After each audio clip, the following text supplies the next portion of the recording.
Welcome to the deep dive. Today we're tearing into the source material on what has to be the ultimate corporate revenge story. We're talking about the massive transatlantic feud between Ford and Ferrari in the mid-1960s. And this isn't just about racing. This is about how a spectacular boardroom insult led to the creation of one of the most legendary cars in history. Right. Our mission here is to trace that exact chain of events. We're going to see how Henry Ford II's public humiliation was the direct catalyst for the Ford GT40. Okay, so let's set the scene. It's 1963. Ford, under Henry Ford II, everyone called him the Deuce.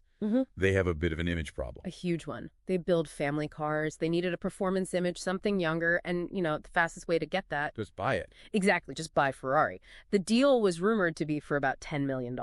So the deal is almost done. Pens are practically in hand, but the whole thing just blows up.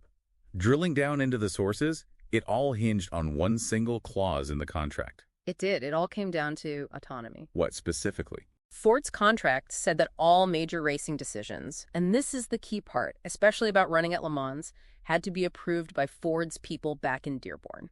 And for Enzo Ferrari, that was a non-starter. A total deal breaker. His racing team, the Scuderia, that wasn't a department. That was his soul. He would not give up control. But was it just the control?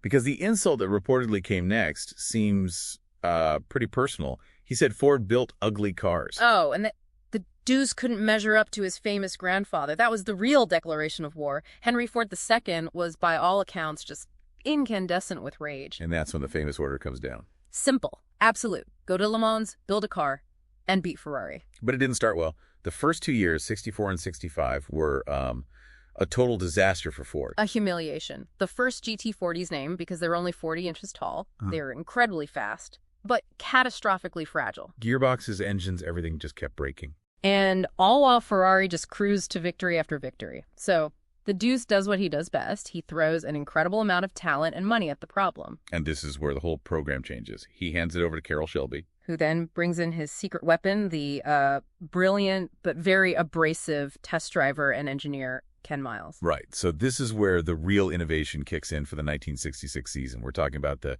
GT40 Mark II. Ford poured a fortune into this car. An estimated $25 million.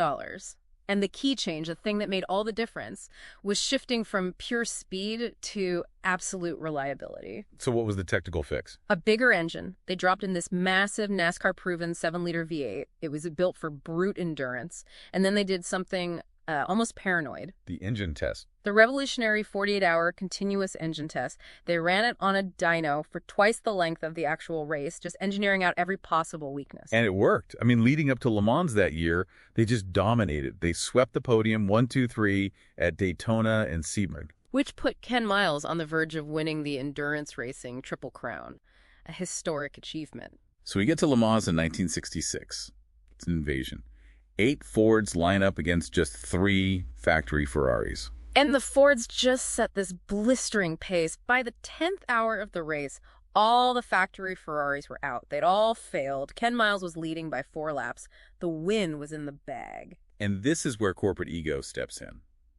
The victory is certain, but Ford's competition chief, Leo Beebe, wants more than a win. He wants a picture.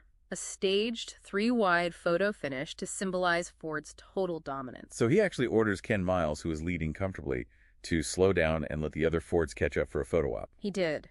But that's where a technicality, a cruel little rule, comes into play. See, the winner isn't the first car across the line. It's the car that covers the greatest distance. Okay, I see where this is going. The number 2 Ford, driven by McLaren and Amon, started the race a bit further back on the grid than Miles did. So when they crossed the line together for the photo, that car had technically traveled a few extra meters. So they declared the number 2 car the winner. They did. Ken Miles, who led the whole race, who did all the hard development work, was classified second. He lost the Triple Crown for a picture. Wow. But Ford got what it wanted. They got their revenge, absolutely. They beat Ferrari and went on to win Le Mans 4 years in a row. The GT40 became a legend. I think the real takeaway from the sources, though, is that while Henry Ford II absolutely won his war, that need for a perfect corporate image ultimately stole a historic personal triumph from the individual who made it all happen. Yeah. It really makes you ask, when does the image become more important than the actual achievement itself?